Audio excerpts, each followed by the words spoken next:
Buzz, Buzz, Buzz Lightyear to the rescue.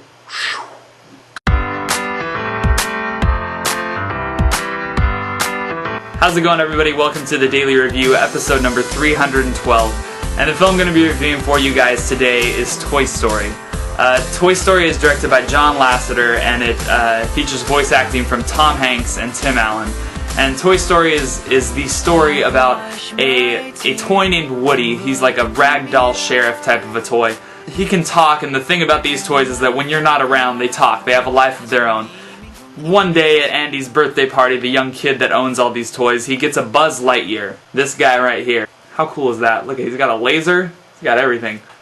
He gets a Buzz Lightyear action figure, and Buzz doesn't think he's a toy. He thinks he's actually a space ranger, and he's trying to get back to his home planet.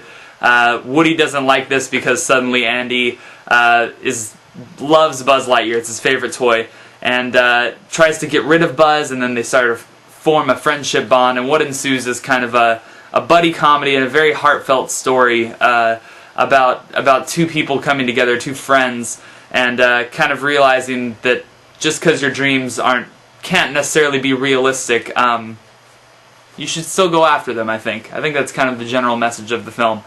Toy Story, I think, is a pretty incredible film, and it's one I hold very near and dear to my heart. I was just thinking about the third one that's coming out in June, and thinking that when Toy Story came out in 1995, I was about 9, maybe 10. I was probably about 9 when it came out, and I remember seeing it in theaters, and I remember seeing the second one in theaters, and thinking to myself that this third one that's coming out, are the majority of people that go to see this gonna be my age? Because it seems like a film that people my age hold really close to their hearts. It's the first film ever done with first full-length feature, done entirely in computer animation, and yes, watching it now, it doesn't look nearly as stunningly as films like Up or WALL-E do, or even How to Train Your Dragon, but the computer animation is crazy to think that they did all this stuff in 1995, to think how far computers have come in 15 years, and to think that they captured all of these different performances within these characters. I think one thing I really love about Toy Story is how wildly inventive it all is.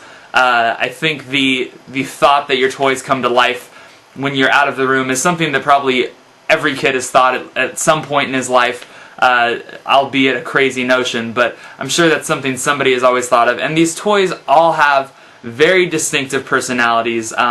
Rex, probably one of my favorite, is this plastic Tyrannosaurus Rex doll who's very neurotic and frightened and timid about everything, which I think is very clever. There's also a slew of other toys that Sid, the evil villain in the film, who I actually dressed up for as Halloween when I was in 10th grade. That's neither here nor there.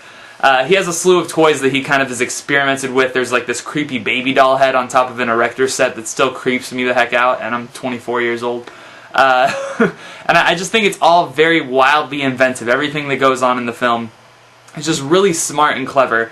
The other thing I really like about Toy Story is I think it has a heart at its core, and I think that's kind of what most animated films need to have, and needs to be very believable.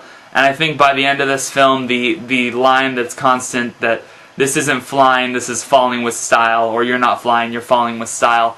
I think it's very smart and clever the way that the film comes together by the end, and the way that Buzz Lightyear states that line at the end. I think it's very cool. It's a great little film. I'm sure most people out there have seen it by now. It's one of my favorite Pixar movies ever. I hold it very close to my heart. I think if I had to choose between the two, I don't know. I might go with Woody, even though Buzz Lightyear is pretty cool, but, you know, Woody's old school. That's what I do.